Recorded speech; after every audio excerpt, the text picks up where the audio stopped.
Welcome to Truth Bomb Marketing's podcast. Did she really say that? I'm your co-host, Chef Katrina. And Heidi Muma. And we're excited to talk to you today about the evolution of social media. But we want to start with kind of an interesting topic for here. So let's kick this off, Heidi. What was something that you read recently that kind of kickstarted why we're talking about the evolution of social media? Yeah, I thought this really fascinated me. I read an article in on Medium. It's an online I don't know, what do you call it? It's a blogging platform. It's a blogging platform. It's very much a social platform, great for exposure. We'll talk about that medium later. So anyhow, I read this article, and the guy talked about how Thomas Alva Edison, how we've all learned that he created the light bulb. Well, in actuality, there was other people had already created the filament that, lights up. But they created the filament, but apparently it wasn't, it would light up and burn out. It would light up and it stank. It didn't last very long. And so Thomas Edison, he didn't actually create the first one, but he looked at it and it's like, how do I make this better? How can we make this accessible, affordable, durable? And so it's like, all those experiments that it's like they say 3,000 to 6,000 experiments later, we have what we have today, the incandescent light bulb, which we're not using anymore, but somehow, but anyhow, that evolved also, that right? evolved also. But the fact that I looked at it was just like, he had a light bulb moment, but it wasn't the actual creation of the light bulb. And this fascinated me because here in Truth Bomb, we're also, it's like, we talk about the business plan. Yeah. And we didn't create the business plan. Nope. But we're modifying it and making it better, making it accessible, making it durable for women.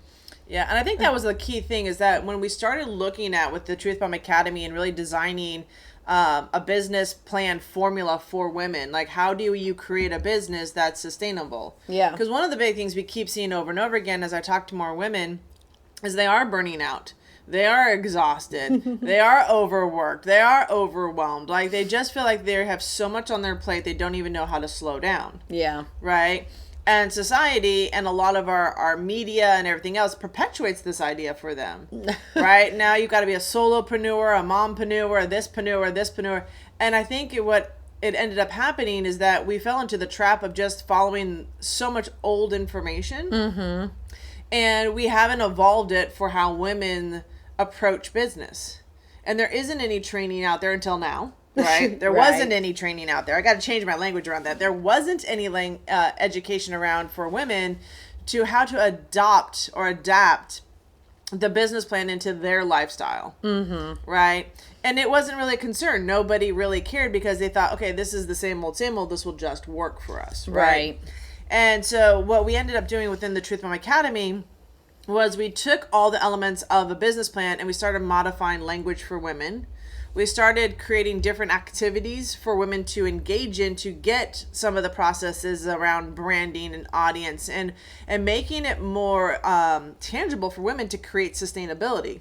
Because the one thing we looked at is when we talk about business planning as women, we actually talk about how are you weaving this into your life. Yeah. What season of life are you in? Are you a single? Are you married? Do you have children? Do you have young children, old children? Like, are you an empty nester? Like all these different seasons actually impact us as women in business. And yet it's not really a common conversation for what we're talking about. Right? I don't hear business planning going, okay, well, I'm taking this to the bank. What season are you in? But what we had to do for women is we had to adjust how they approach their business and give them the space to breathe, that saying, you might have this business now, but it could evolve into this.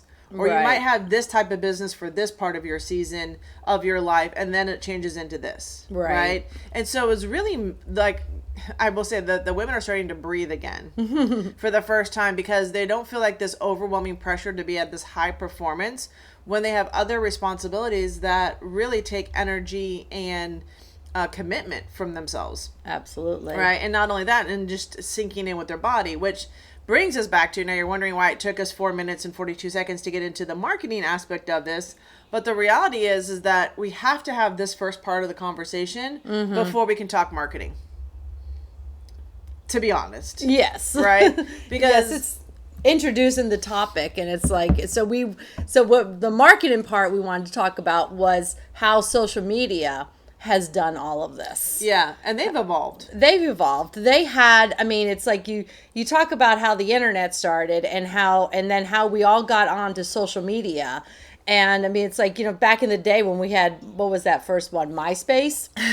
MySpace was the first We're really one. dating ourselves, Oh, for good sure. Lord, yes. But the interesting thing about MySpace is that I remember it coming out. I remember being on it and I thought, wow, this is really cool. It was like a forum type style that had been around. Like, you come to a forum, you'd ask questions, people would engage with each other, but it was very rudimentary in the world of internet. Yeah, and I remember keep hearing about people being in chat rooms. Yes, there were I was just chat like, rooms. did not understand this. Yeah, I was so baffled. Well, it's so funny because we had chat rooms back then, and typically now we have chat rooms now.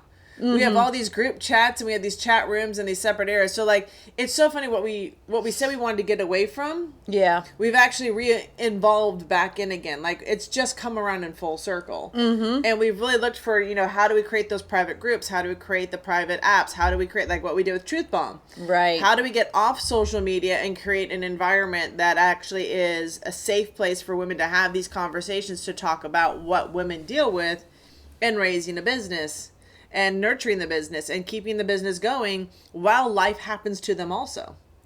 Because life doesn't stop. Just because you're building a business, your life that you're already involved in doesn't stop. Yeah. So when we looked at marketing, we looked at MySpace first. And then really what ended up happening was Zuckerberg, we know the story. It wasn't his original idea. He borrowed it. He advanced it. He said, I like what you guys are doing, but there could be more. So very much like Thomas Edison, he said there could be more. There could be more. This could be a different evolution. I'm going to take this and make it better. Yep. Right? And so we had the first introduction of a social media platform, right? Yeah. An open platform, a place where everyone could get to know each other, connect, message, share their day. Like, that was the first open platform for real, that communication. And then it was about bringing people to that platform, right? Yep. Getting people comfortable and confident enough to be on a social media platform, and all of that hoopla that went with it.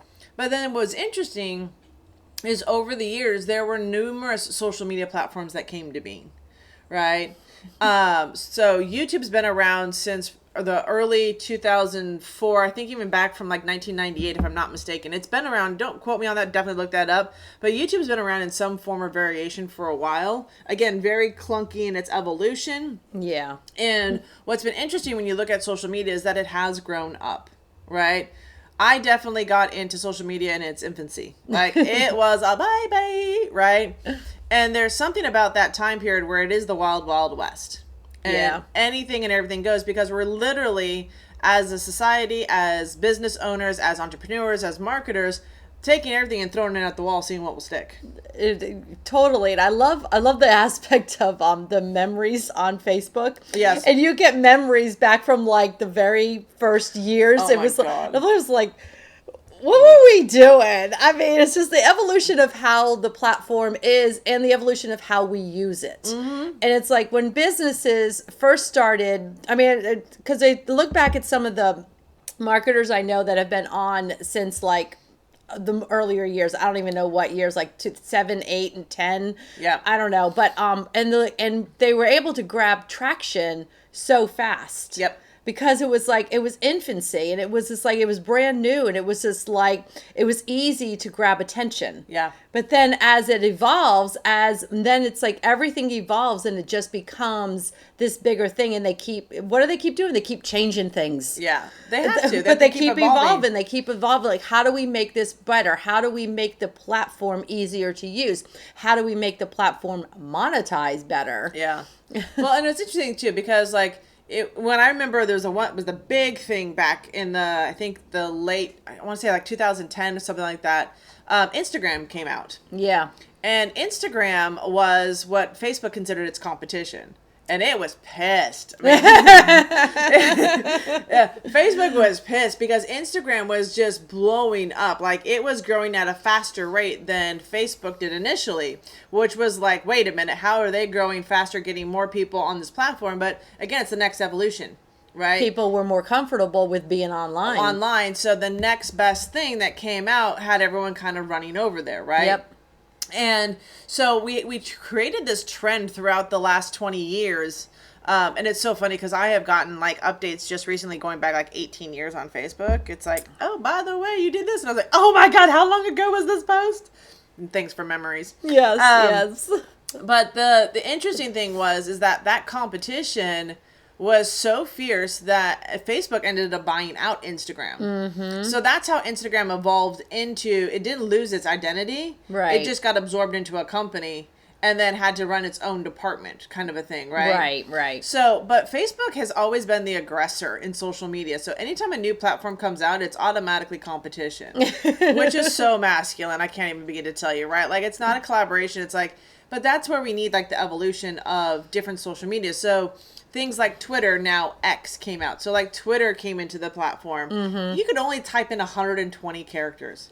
That is 120 that's characters. pain. That's a lot to. I mean, it sounds like a lot, but then it's like, how do you concise what you say? You have to be really super specific. Well, if you learn, like that's a struggle. What I learned with that one is they started calling it a microblog. Yeah, you had a headline to write and a link to get. That's why short links or bit links or the smaller links came to being. Right, because you couldn't put out the whole link because it took up too many all your characters. So the evolution of that was to create smaller links, so the bit links and everything else. So again, we've created technology or created different things to fit into norms of what we've been doing as social media. Right. So then Twitter was around, and honestly, what I found fascinating about Twitter as I dug into it more and more over the years was that it became the number one news source for most news channels. They would actually use that instead of going to The Wire, right, which is where they'd have like a printout of all the news that was happening around the world. They would actually start sourcing Twitter because that speed of communication and having to be so short actually rapidly, like, people would tweet what was going on. It was fastest education or training or newsworthiness in there. So if you want to know what was going on in the world, you really wanted to be plugged into Twitter. Yeah. Right? Because it's news, it's opinions, it's, well, even more so now it's text, it's uncensored, it's got, everyone's like talking on it. So again, the evolution of it. And I think that's where you look at, okay, we started off as marketers in business. We started off with just having access to Facebook. Yep. We grew that platform as marketers, as business owners. We started understanding how to use it. And we could do a lot more back in the day than we could do now. We could share links. We could take people off our site. Well, I think it's also fascinating how they grew that and how they actually used the members on there to grow it even more. The mind game about how they told us to market on these platforms, that it's like you have to post so many times a day and you have to post consistently every day, and you have to then and you also have to engage in other people's posts before you post so that you'll get engagement. I mean, the mind game around it was all gamification, but they got us to build their platform. They needed us to, so they gamified it. They said, if you do this, if you show up every day, you'll get in front of more people, you'll build your business. But at the same time, we were literally the wheels, the cogs that built Facebook and all these social media platforms. And I think what's really interesting is that we didn't realize we had a choice.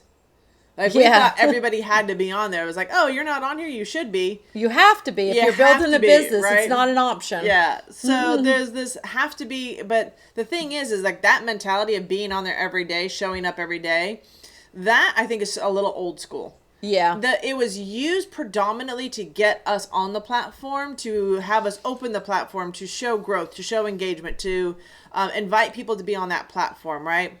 And I remember early on with Facebook, because you were talking about this, it was gamified. I remember the poke game. Yes. Oh my God. So one of the things they gamified was us poking each other. Then you got notification that someone poked you, right? And then you got to go poke back. But there were games like that. There were more games, more rewards, were more things to do on Facebook in the beginning, because that's how they got your attention. Well, they knew how to hit the cortisol hit. Yeah.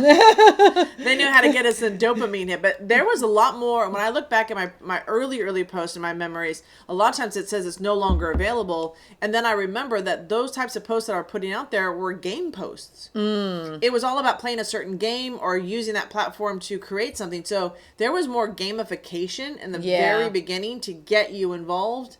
and, playing in that world. Right. Right. So when we did this, so we went from Facebook, we had YouTube, we had X, now formerly Twitter, and then we had also Instagram.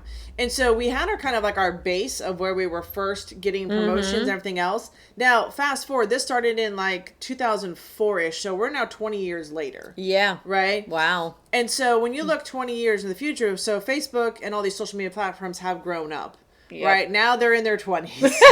They're no longer infants anymore, okay? Their frontal cortex is still not developed yet. True. No. But now they're still evolving into the next piece. Well, I think what's really interesting as women in business is that we're still caught up in that lie that we need to be on social media every day, that we need to be engaging every day, and that this is where we have to live in this virtual world, which I think is the detriment to most women in business. Yeah. I like a lot of the things we do online. I'm not bashing social media. We still use it in Truth Bomb to this day. I still use it as a great way to communicate. I've met extraordinary women, men, and entrepreneurs over the years through these amazing platforms. So I have no knock against that whatsoever.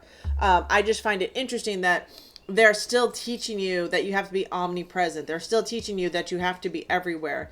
And one of the things that we really look at for women in business is that with everything on your plate, there's no way that you can be on the 500-600 plus social media platforms to grow your business. Right. And the reason that's exhausting to even think about it. And most people don't realize that there are that many, but there's so many that you don't know of. So many ones that are either in Europe, they have got their own ones. Then in the US, we've got our own ones. We've got small little companies building them. So there are social media platforms you don't even know exist right now. And the thing is do you really need all that on your radar? No. You don't, do you? No. And I thought it's like we've had a discussion with the people, with the ladies in Truth Bomb, and about what platform is most viable for your business.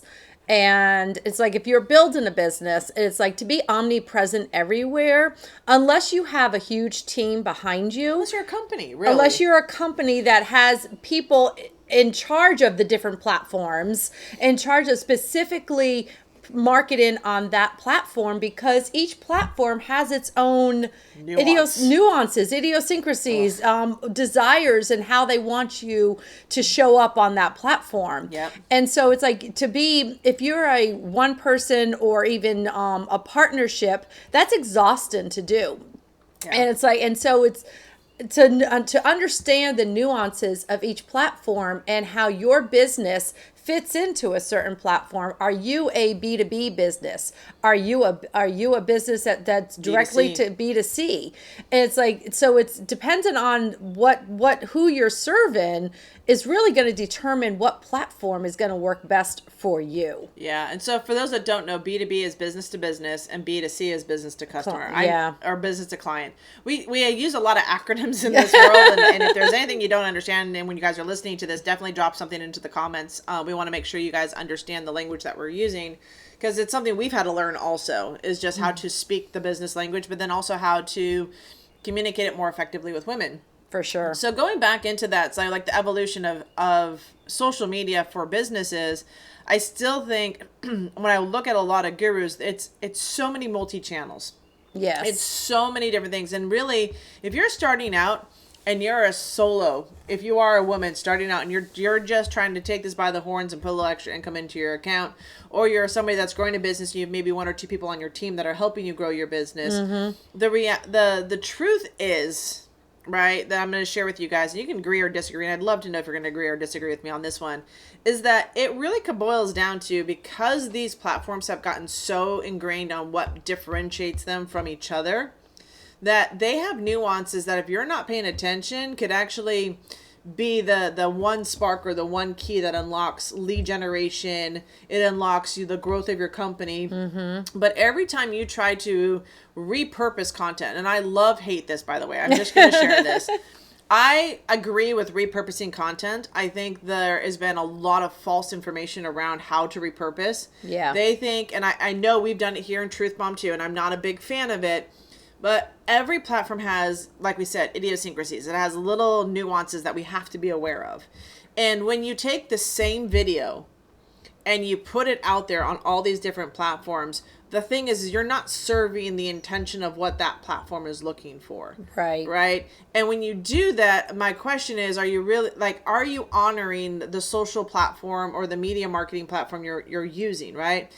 Because it would be like taking, the digital makes it super easy to repurpose. Yes. If you were to take that out into the physical world, like go to a radio talk show, go to a television station, go to a newspaper, you would have to modify each one of those for that different platform. Absolutely. I mean, it's like, it's kind of like, it's like when you're applying for a job, you're basically advertising yourself. Right. And when I was working at a company and I was going through all of these applications, it confounded me that I'd get these cover letters that were just completely generic. Some of them even had a previous business's name on it. Some of them had previous different positions. So it's like it's marketing, like whatever you're trying to sell, whether it's yourself to a company for a position or you're selling a product or service.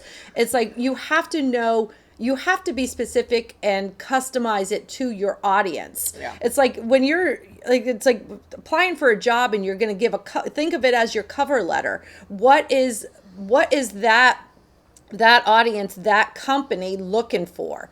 And when you're looking at different social media platforms, what are they looking for? And the audience on Pinterest is completely different than the audience on YouTube. Or the audience on Facebook or LinkedIn.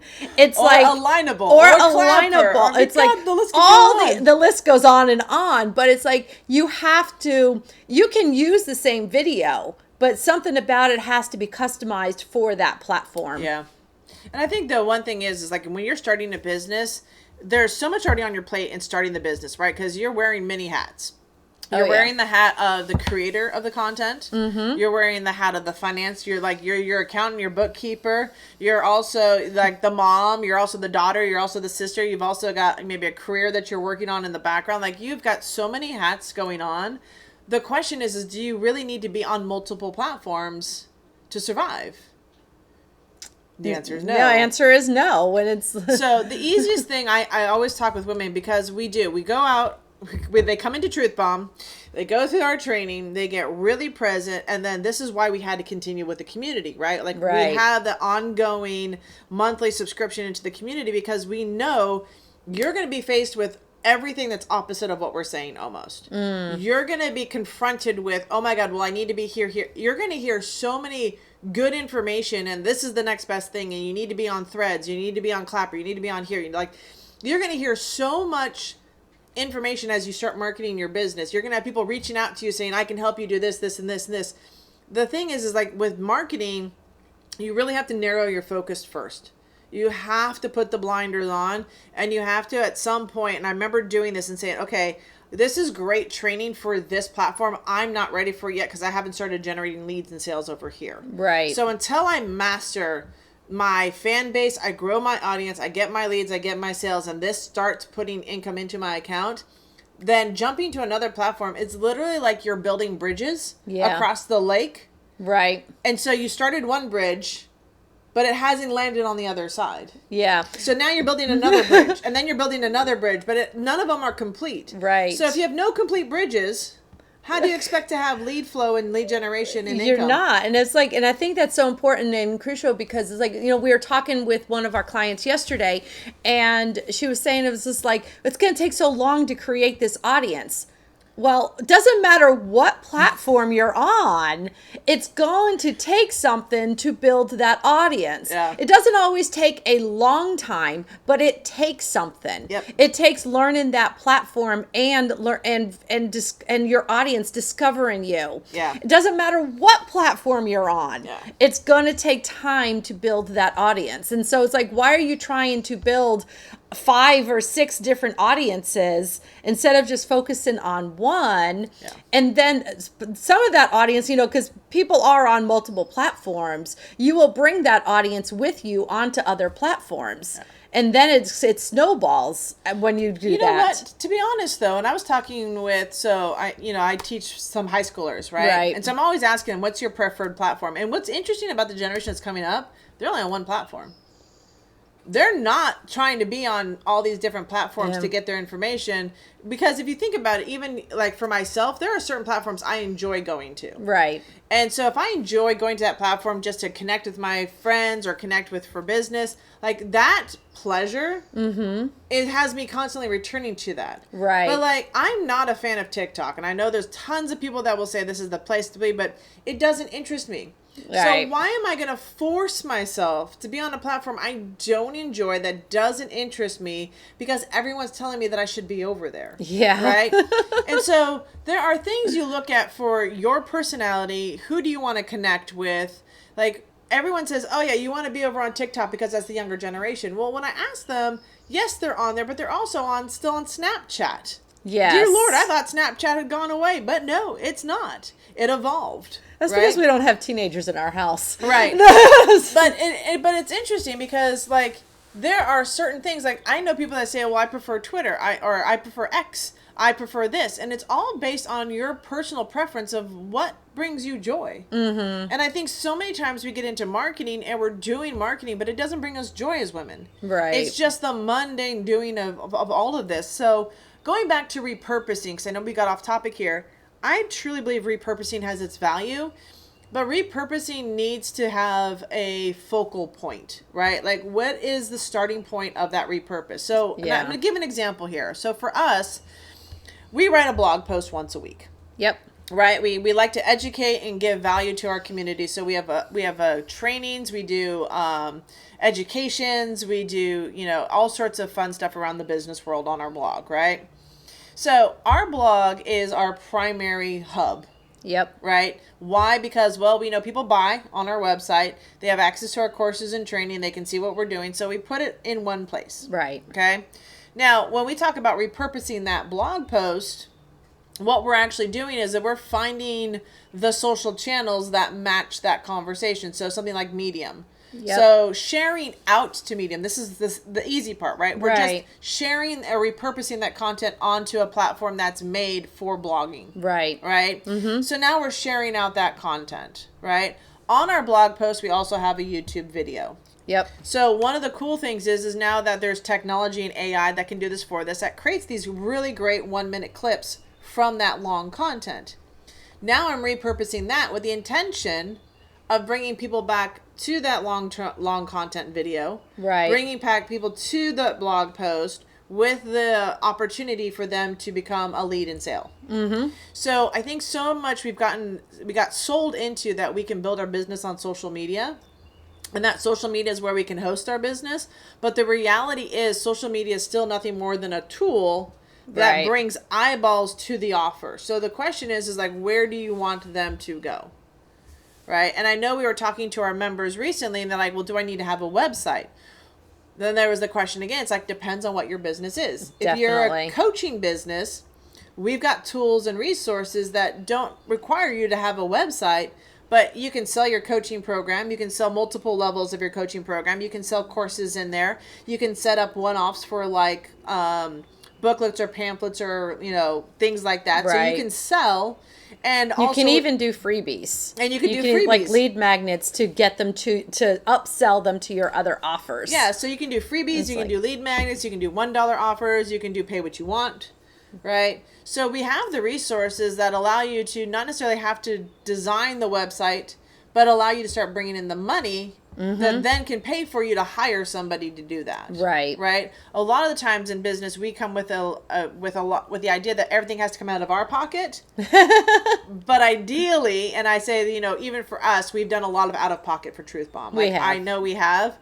But ideally, you want to look at, okay, what tools am I using and where can they pay for my next investment, my next piece of the puzzle, right? So it's learning how to build this. And we talk a lot about financial inside of this because that's really important when you're building a business. The money education around business is it's hidden, it's shoddy, and it's old school at best. Well, and people feel like it's like we don't talk about, that's too personal to talk about. And it's just like, but it's not so much that you have to I mean, it's numbers. Yeah, it's numbers. It's numbers at the end of the day, and it's like, and I think I learned that it's like the more I do bookkeeping, the more I worked at a bank once, and I'm just like, and after it's just numbers. Yeah, and how do you make these numbers work, and how do you keep track of all these numbers? Yeah. And it's like it's an important conversation to have when you're building a business. Yeah. Because you're in this to make money, right? Yes. You want to make sure that profit is happening on a regular basis. Yeah.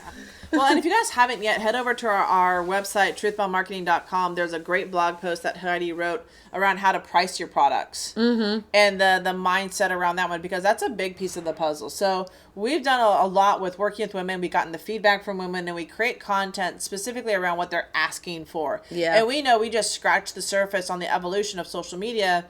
And one of the things that we're often asked is, okay, how do you know all these nuances? How do you spend the time? Well, that's where you find an old schooler like me that knows how these platforms are evolving. And every time I get on the platform, I'm like, oh, they changed that. Oh, they changed that. And I'm like an elephant. I remember this information. Oh my gosh. So remember back in the day when Facebook would be like changing the looks of the whole platform, and people were freaking out. Oh my God, I just got used to it. Yeah. No one likes change, but the evolution of your business is constant change. And that's why we say it's so important as a woman in business is focus on one platform, master it till it produces the results and income that you desire. Yes. And then from there, move to another platform. But trust me, your audience is on whatever platform you choose. Just make sure it's the platform you enjoy being on. You enjoy it, and its nuances are around what your business is for. Yep. So you've got to look at that. And we talk about that a lot inside of Truth Bomb Academy. Every time we have our implementation workshops, every time we have our love sheet workshops, and these are workshops that are geared towards supporting women in this conversation. So you might come up with something and say, hey, I don't know how to do this. What are your thoughts around this? This is where we problem solve, we talk things out, and we look at, okay, what are some different solutions? And at the end of the day, we ask, what's your next step? Yeah. Because ultimately, we can give you the information, but it's up to you to choose your path. Yep. And inside of that has women freed up to really look at, okay, what makes the most sense for me, and where do I need to put the blinders on? Yeah. Otherwise, it's really overwhelming. Oh, it's in the process of building this business. Learning that to put those blinders on, so you're not so distracted and you're not so overwhelmed, because being on all those platforms is just pure overwhelm. Yeah. And the one thing, in Truth Bomb Academy, we built out our premier course, Unlocking My Millions. And Unlocking My Millions is really where we walk women through planning out their business. Like, we have the 9 steps, 9 workshops, right? Where we literally hold your hand, walking you through the different parts of a business plan to ensure that you are in lockstep along the way.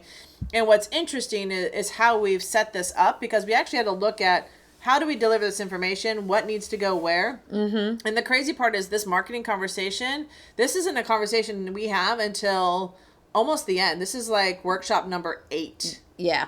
It really is a end workshop, because when we go through understanding your finances, understanding what your business is, and really honing in on that, you get the sense of, okay, I now know what platform or what social media I'm going to use, or what my marketing tactic is going to be. Right. Or my marketing strategy needs to be to move my business forward.